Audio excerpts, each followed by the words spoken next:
Hello നമസ്കാരം. ഇന്ന് മനുഷ്യന്മാരുടെ മിക്ക പ്രശ്നത്തിനും കാരണം എന്താ പറയുക, നമ്മുടെ ഈ മൊബൈൽ ഫോണിൻ്റെ അമിതമായ ഉപയോഗം, സ്ക്രോളിങ് ചെയ്തുകൊണ്ടിരിക്കുകയാണ്. ഒന്നിലൊരു സമാധാനമില്ല. എന്താണ് സമാധാനം ഇല്ലാത്തത്? ഈ താൽക്കാലിക സുഖത്തിൻ്റെ പിന്നാലെ പോയത് കൊണ്ട് ആണ് നമ്മുടെ സമാധാനം കുറയുന്നത്. ഈ താൽക്കാലിക സുഖം എന്ന് പറയുമ്പോൾ നമ്മൾ ഇൻസ്റ്റാഗ്രാമിലായാലും നമ്മൾ സോഷ്യൽ മീഡിയ ഉപയോഗിക്കുമ്പോൾ ഒരു ന്യൂസ് കാണുന്നു, അതിൻ്റെ തൊട്ടപ്പുറത്ത് അപ്പോഴേക്കും അത് പകുതി ആകുമ്പോഴേക്കും നമ്മൾ സ്ക്രോൾ ചെയ്യുന്നു, അടുത്ത ന്യൂസും അതുപോലെ പല കാര്യങ്ങളും നമുക്ക് എൻ്റർടൈൻമെൻറ്റ് ചെയ്യാൻ പറ്റുന്ന രൂപത്തിൽ നമ്മൾ ഡോപ്പമിൻ ഇങ്ങനെ ഉൽപ്പാദിപ്പിച്ചുകൊണ്ടിരിക്കുകയാണ്. എന്ന് വെച്ചാൽ ഒരു സ്ക്രോൾ ചെയ്യുന്നു, അടുത്തത് കാണുന്നു, അന്നേരം നമുക്ക് ഹാപ്പിനെസ് ഉണ്ടായിക്കൊണ്ടിരിക്കുന്നു. ഇത് അവിടെ നിർത്തി വെച്ചാലോ പോയി, പിന്നെ ബോറിംഗ് ആണ്. അപ്പോൾ നമുക്ക് റിയാലിറ്റിയോട് നമുക്ക് ഒരു ബന്ധവുമില്ലാതെ ജീവിക്കാൻ നമുക്ക് സാധിക്കും. റിയാലിറ്റി എന്താണ് എന്ന് മനസ്സിലാക്കാൻ പോലുള്ള ഇതില്ല. കാരണം എന്താ, അത്രയും നമ്മുടെ ബ്രെയിൻ ഫുൾഫില്ലഡ് ആയിരിക്കും. നമുക്കൊന്നും ഡീപ്പായിട്ടുള്ള നോളേജേ ഇല്ല. എന്താണ് അവിടെ നിന്ന് കുറേ കാര്യങ്ങൾ കേൾക്കുന്നു, അതെല്ലാം തലയിൽ സ്റ്റോർ ചെയ്ത് വെക്കുന്നു. കുറേ കാര്യങ്ങൾ സത്യം, കുറേ കാര്യങ്ങൾ വിദ്യ, എല്ലാം മിക്സഡായി കിടക്കുകയാണ്. ഒരു കാര്യത്തിലും ഒരു ഫോക്കസ് കിട്ടുന്നില്ല. ഏതെങ്കിലും ഒരു കാര്യത്തേക്ക് ഇറങ്ങി തിരിച്ചാൽ അപ്പോൾ ബോറടിയാണ്, മടിയാണ്, ഒന്നും ചെയ്യാൻ പറ്റുന്നില്ല. അപ്പം ഈ ഒരു കാര്യം നമ്മൾ മനസ്സിലാക്കിയിട്ടില്ലെങ്കിൽ നമ്മൾ വലിയൊരു വിപത്തിലോട്ടാണ് പോകുന്നതെന്ന് മനസ്സിലാക്കണം.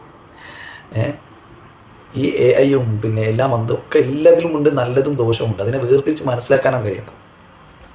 നമുക്ക് യൂസ് ചെയ്യണം. നമ്മളെ ഒരുപാട് ഉപകാരങ്ങളുണ്ട്. ഇപ്പോൾ AI വന്നതോട് കൂടിയിട്ട് നമുക്ക് പിന്നെ ഡാറ്റ എൻട്രി അങ്ങനത്തെ പോലത്തെ ജോലി ചെയ്യുന്നവർക്ക് ഭയങ്കര ഉപകാരമുണ്ട്. അങ്ങനെ മാത്രമല്ല എല്ലാവർക്കും മൊത്തത്തിൽ ഉപകാരം തന്നെ. ടീച്ചേഴ്സിന് ഉപകാരമുണ്ട്. ഒരു കാര്യത്തിനെ നമുക്ക് സെർച്ച് ചെയ്ത് കഴിഞ്ഞാൽ നമുക്ക് എത്ര ഡിഫിക്കൽട്ടായിട്ടുള്ള സംഭവമാണെങ്കിലും എത്ര ടഫായിട്ടുള്ള സംഭവമാണെങ്കിലും ലളിതമായിട്ട് നമുക്ക് പറഞ്ഞു തരുന്ന രൂപത്തിൽ ChatGPT നമുക്ക് മുന്നിലുണ്ട്. പക്ഷേ ഇതിനെ ഉപയോഗപ്പെടുത്തുമ്പോൾ ഏതൊരു കാര്യത്തിനും നിങ്ങൾ ChatGPT യൂസ് ചെയ്യുമ്പോൾ അവിടെ സംഭവിക്കുന്നത് നിങ്ങൾ ബ്രെയിൻ ഡെത്ത് ആവുകയാണ്. ഞാൻ പറയുന്നത് ഫിസിക്കൽ ഡെത്ത് അല്ല, നിങ്ങളെ മെൻ്റലിന് കഴിവില്ലാതിരിക്കുകയാണ്. അതായത് കഴിവ് നഷ്ടപ്പെടുകയാണ്. കാരണം ചിന്തിക്കാനുള്ള, നമ്മൾ ചിന്തിക്കുമ്പോഴാണ് നമ്മുടെ നെർവസ് സിസ്റ്റം ഒന്നും കൂടെ സ്ട്രോങ് ആയിട്ട് വരുന്നത്.